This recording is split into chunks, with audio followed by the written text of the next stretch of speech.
अब तक हमने देखा डेविल वेनिशर्स मैरी और नैरो को सबके सामने ले आते हैं और आस्था को उनकी जान के बदले में सामने आने के लिए कहते हैं। और तब हम देखते हैं ब्लैक बुल्स प्लानिंग करके उन लोगों पर हमला कर देते हैं, पर वो लोग उनके हमले से बच जाते हैं और आस्था को एक कोने में ले जाते हैं, जहां आस्था मैरी को बचाने में कामयाब हो जाता है और वो लोग नैरो और आस्था की ग्रिमोर को लेकर वहाँ से गायब हो जाते हैं। और अब आगे तब यहाँ हम देखते हैं यूनो के अटैक की वजह से सियोना जख्मी हो चुकी होती है। तब डॉक्टर कहती है आखिरकार अब ये कैसी है? तब काबे कहता है इसकी कुछ हड्डियां टूट चुकी हैं। तब डॉक्टर उसके लिए दवाई ले आती है और सियोना उसे पी लेती है और आराम करने लगती है। तब अनोबी और काबे पानी पीते हैं और काबे अपनी ग्रिमोर को बाहर निकाल लेता है। तब डाजू कहती है आखिरकार अब आप क्या करने वाले हैं? मैं इस लड़की को मारने वाला हूँ। तब डाजू उसे रोकने की कोशिश करती है। तब काबे कहता है इस टाइम हमें इनसे छुटकारा पाना ही होगा और साथ ही साथ इस बुक को भी डिस्ट्रॉय करना होगा। लोगों को कहना है कि 5th क्लोवर में डेविल रहता है, इसलिए हमें इस बुक को तबाह कर देना चाहिए। तब डाजू उसे फिर से रोकने लगती है। आखिरकार तुम मुझे क्यों रोक रही हो? तुम्हें इस बुक से क्या फायदा होगा? तब नैरो कहती है तुम्हें मेरे साथ जो करना है वो तुम कर सकते हो, पर ये बुक आस्था को वापस दे दो, उसे इसकी जरूरत है। तब काबे कहता है मैं तुम्हारे जैसे डेविल सर्वेंट्स की बात बिल्कुल नहीं मानूंगा। और तब हम देखते हैं सियोना दर्द के मारे चिल्लाने लगती है और उसकी मौत हो जाती है। तभी हम देखते हैं अनोबी भी मर जाता है और काबे को भी कुछ फील होने लगता है और वो कहता है तुम लोगों ने पानी में क्या मिलाया था?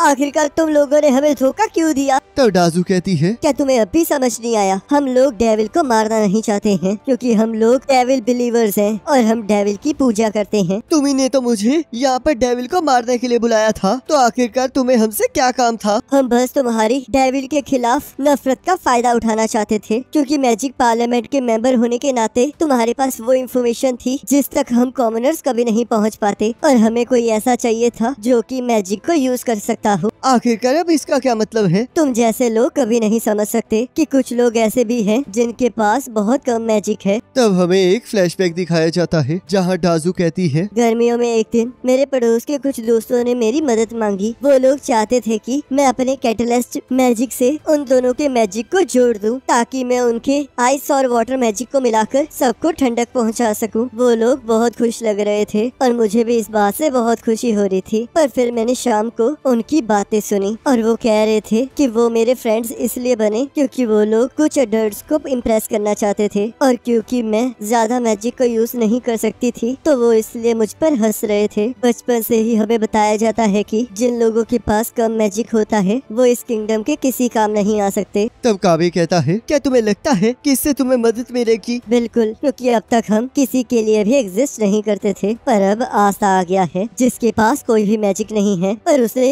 इस ग्रिमोर के डेविल की पावर को यूज करके उन्हें टक्कर दी है जो कि मैजिक यूज कर सकते हैं। तो इसलिए हम भी उसकी तरह डेविल की पावर को हासिल करेंगे। मैं ऐसा कभी नहीं होने दूंगा। और तभी एक पर्सन उसे चाकू मार देता है और वो लोग नैरो को लेकर वहाँ से चले जाते हैं। तब यहाँ काबे तभी मैजिक राइट्स को डेविल बिलीवर्स के बारे में सब कुछ बता देता है और कहता है मुझे माफ कर देना लॉर्ड डमनाटियो, पर प्लीज आप सभी लोगों को बचा लीजिए, और मर जाता है। तब विजिट किंग कहते हैं मुझे नहीं लगता तुम्हारे साथी जो कि डेविल से नफरत करते हैं वो उन लोगों की मदद करेंगे जिन्हें डेविल्स पर विश्वास है। तब डमनाटियो कहता है लगता है उनका किसी ने फायदा उठाया है। तब कैप्टन यामी कहते हैं मुझे ये तो समझ आता है कि कोई डेविल को मारना चाहता है, पर वो कौन पागल लोग हैं जो कि उसकी पूजा कर रहे हैं। तब मार्क्स सभी को बताता है कि काबे ने उनसे उसी विलेज से बात की है जहाँ वो लोग इन्वेस्टिगेट करने गए थे। तब विजिट किंग ब्लैक बुल्स को डेविल बिलीवर्स को पकड़ने के लिए कहते हैं और साथ में नैरो को भी बचाने के लिए कहते हैं। तब यहाँ ब्लैक बुल्स उनके हाइड आउट पर पहुँच जाते हैं। तब कैप्टन यामी काबे की लाश देखकर कहते हैं लगता है इसने अपना आखिरी बचा हुआ मैजिक डमनाटियो को कांटेक्ट करने में लगा दिया। यहाँ की हालत देखकर लगता है इन पर कोई जबरदस्ती नहीं हुई है, लगता है उन्होंने इन्हें धोखा दिया है। तब यहाँ गोल्डन कैप्टन यामी को वहाँ पर रखे हुए सामान के बारे में बताने लगता है और कहता है यहाँ की चीजों को देखकर लग रहा है कि जिस स्लीपिंग पोशन से आस्था पर हमला किया गया था वो उसे भी यही बनाया गया था, और एग्जीक्यूशन के दौरान जिस सोल्यूशन से हमला हुआ था उसे भी यही बनाया गया था। तब कैप्टन यामी कहते हैं जो पर्सन यहाँ पर रहता था मैं उसके बारे में और भी जानना चाहता हूँ, पर लगता है विलेजर्स हमें कुछ नहीं बताएंगे। तब गॉर्डन कहता है इसमें मैं आपकी मदद कर सकता हूँ। और तब यहाँ गॉर्डन उन्हें उसी औरत के पास ले जाता है जो अपने आप को एंजल कह रही थी। तब गॉर्डन सभी को मैगी से इंट्रोड्यूस करवाता है। तब मैगी कहती है रुको जरा, आखिरकार वो लड़का कहाँ गया जिससे मुझे एंजल कहा था? क्या तुम उसे साथ में नहीं लाए?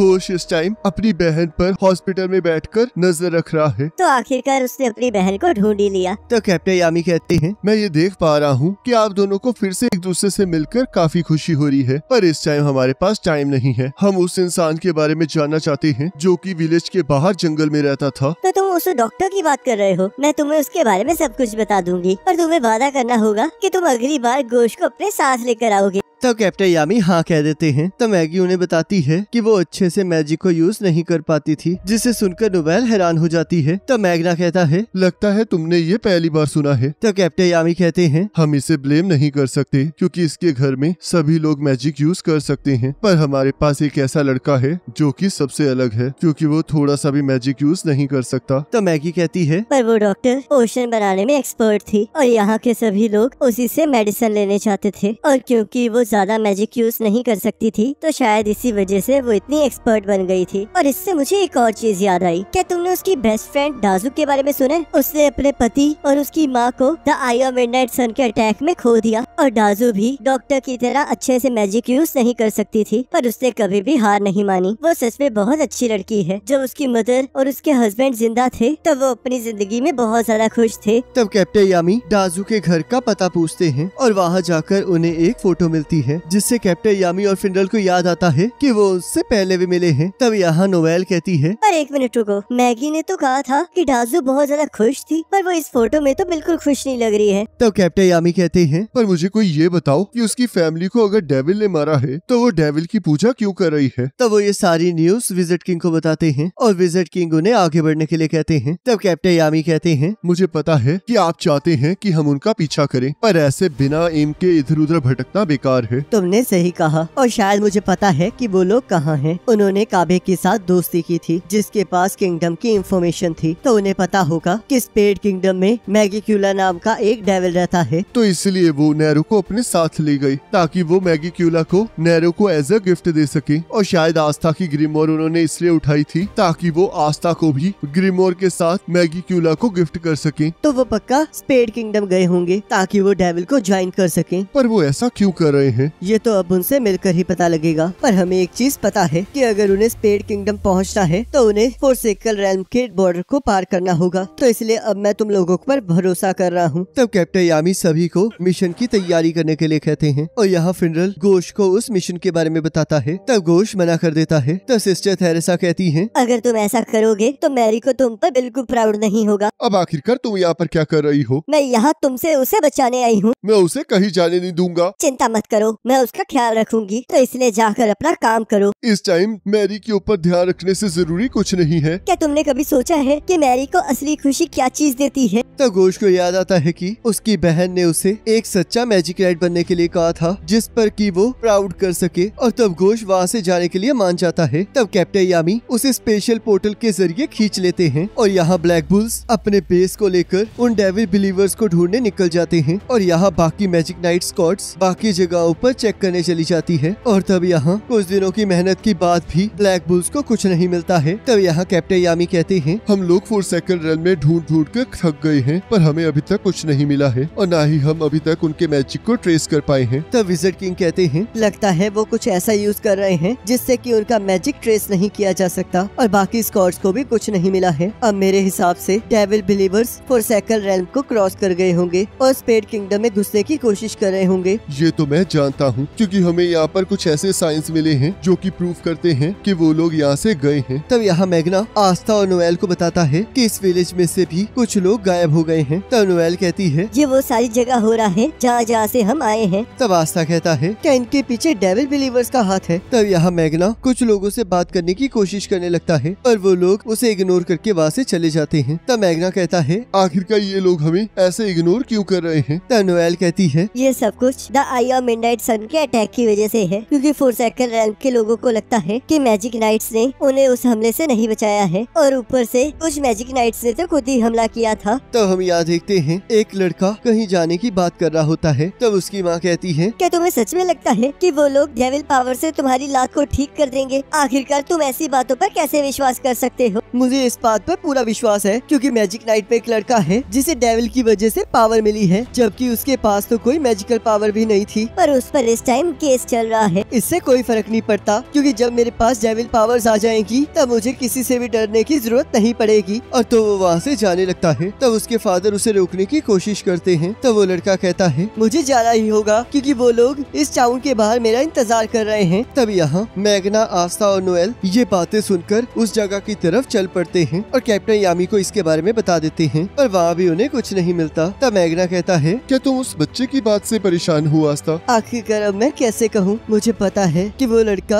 अपनी लात को ठीक करने के लिए बहुत स्ट्रगल कर रहा है और वो उसके लिए कुछ भी कर सकता है। और ये डेविल बिलीवर्स उस जैसे लोगों की उम्मीद बनते जा रहे हैं। ये इसलिए हो रहा है क्योंकि लोगों के पास और कोई चारा नहीं बचा है, तो इसलिए उन्हें डेविल की पावर पर भरोसा करना पड़ रहा है और हमें जल्द से जल्द इसका कुछ करना होगा। तो यहाँ वो लोग एक माउंटेन की तरफ बढ़ने लगते हैं। तब कैप्टन यामी कहते हैं उस माउंटेन के पार एक स्ट्रॉन्ग मैजिक रीजन है और वहाँ पर सब कुछ बहुत खतरनाक होता है। तो मुझे पूरा यकीन है कि वो उसके शांत होने का इंतजार करेंगे। मैं बहुत जल्द बैकअप सेंड कर रहा हूँ, तो तब तक तुम उन लोगों को ढूंढो। और तब यहाँ बहुत तेज बारिश स्टार्ट हो जाती है और नोएल अपने मैजिक से अपने आसपास एक शील्ड बना लेती है। तब उन्हें वो लोग दिख जाते हैं। तब आस्था कहता है आखिरकार इनकी संख्या इतनी ज्यादा कैसे बढ़ गई, ये तो सच में पागल हो चुके हैं। और इसी के साथ एपिसोड खत्म हो जाता है। अब नेक्स्ट एपिसोड का लिंक आपकी स्क्रीन पर आ रहा होगा, उस पर क्लिक करके अगले एपिसोड को देख सकते हो।